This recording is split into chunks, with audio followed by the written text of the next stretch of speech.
بسم اللہ الرحمن الرحیم۔ السلام علیکم میری آپ سبھی سے التجا ہے کہ ایک مرتبہ درود ابراہیمی پڑھ لیجیے گا۔ بسم اللہ الرحمن الرحیم۔ اللہم صلی علی محمد وعلی آل محمد کما صلیت علی ابراہیم وعلی آل ابراہیم انک حمید مجید۔ اللہم بارک علی محمد وعلی آل محمد کما بارکت علی ابراہیم وعلی آل ابراہیم انک حمید مجید۔ بسم اللہ الرحمن الرحیم۔ اور وہی اللہ ہے آسمانوں کا اور زمین کا، اسے تمہارا چھپا اور ظاہر سب معلوم ہے اور تمہارے کام جانتا ہے۔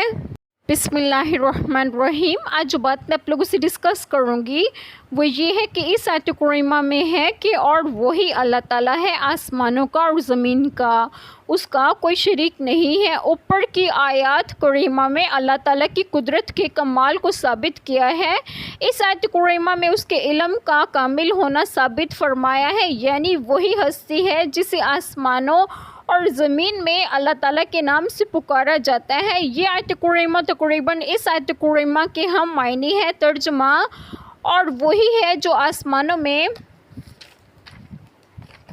معبود ہے اور زمین میں بھی معبود ہے، اور وہ کمال حکمت والا سب کچھ جاننے والا ہے، یعنی آسمانوں اور زمین میں ایک ہی ذات ہے جسے اللہ تعالیٰ کہہ کر پکارا جاتا ہے، جس کی آسمانوں اور زمین دونوں میں حکومت ہے اور دونوں میں اس اکیلے ہی کی عبادت کی جاتی ہے، کیونکہ وہ تمہاری ہر چھپی یا کھلی بات کو اور تمہارے ہر عمل کو جانتا ہے۔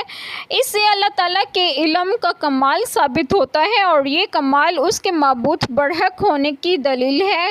بعض لوگ اس آیت کریمہ کو اللہ تعالیٰ کے عرش پر ہونے کے خلاف بطور دلیل پیش کرتے ہیں اور کہتے ہیں کہ اللہ تعالیٰ کی ذات ہر جگہ ہے اور کوئی عرش وغیرہ نہیں ہے جس پر اللہ تعالیٰ بلند ہو، حالانکہ اس آیت کریمہ کا یہ مطلب ہرگز نہیں، کیونکہ آیت کریمہ میں اس کی ذات یا شخصیت کے آسمان اور زمین میں ہونے کا بیان نہیں ہے، بلکہ زمین و آسمان میں اس کے اللہ تعالیٰ یعنی معبود برحق ہونے کا بیان ہے۔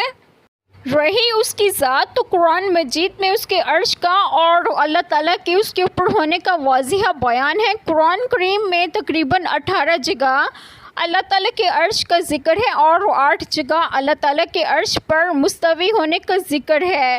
اس لسٹ میں کوئی شک نہیں ہے کہ اللہ تعالیٰ کی ذات عرش کے اوپر ہے، البتہ اپنے علم اور قدرت کے اعتبار سے وہ ہر جگہ ہے، اس لیے یہاں اس کے زمین و آسمان میں اللہ تعالیٰ اور اللہ ہونے کا مطلب یہی ہے کہ دونوں جگہ عبادت اسی کی کرنا لازم ہے، اور دونوں جگہ وہی ہے جو کمال علم کی وجہ سے معبود برحق ہونے کا حقدار ہے، اور اسے تمہارے چھپے اور ظاہر سب کا معلوم ہے، اور جو کچھ تم کرتے ہو تمہارے اعمال کو بھی وہ جانتا ہے۔